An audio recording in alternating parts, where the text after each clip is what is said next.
Deborah, it is a huge issue. We know domestic violence. We've heard about the numbers in the pandemic, but tech abuse, how pervasive a problem is that specifically? Well, let's talk about what tech abuse is, Mhm. and unfortunately, it is a pervasive problem and became more pervasive during the pandemic. So, tech abuse can take a lot of forms and can use different types of technology. And technology abuse often exists within a larger pattern of domestic violence where one partner is trying to exert control over another person, their partner.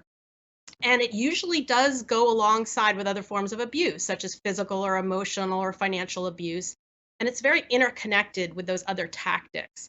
But at its root, it is the misuse of technology to exert power and control over another person and can include things like threatening and hateful comments on online platforms or sending threatening text messages, sharing sexual images without a person's consent, or even creating fake sexually explicit images called deep fakes, or using social media to stalk someone.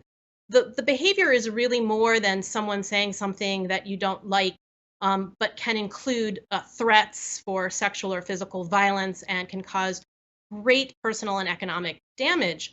And I think sometimes tech abuse is minimized. It has to be taken seriously, can be extremely traumatizing and terrifying.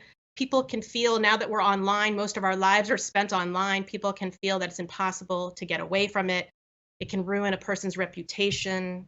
You heard Rosie talk about this, creates isolation. There are financial crimes that are caused on that are perpetrated online. It can lead to offline stalking and harassment. And we should be prepared for the likelihood that the tech abuse tactics that were adopted during the pandemic will not be given up, and we have to work together to address these issues.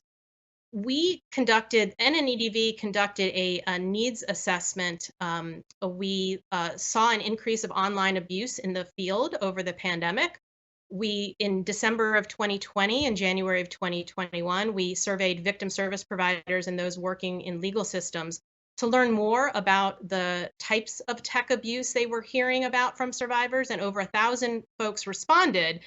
And what they reported is that they were seeing online harassment, people limiting access to technology while they were stuck with their abusers, types of surveillance of their technology, and all of the data show that it increased during the pandemic.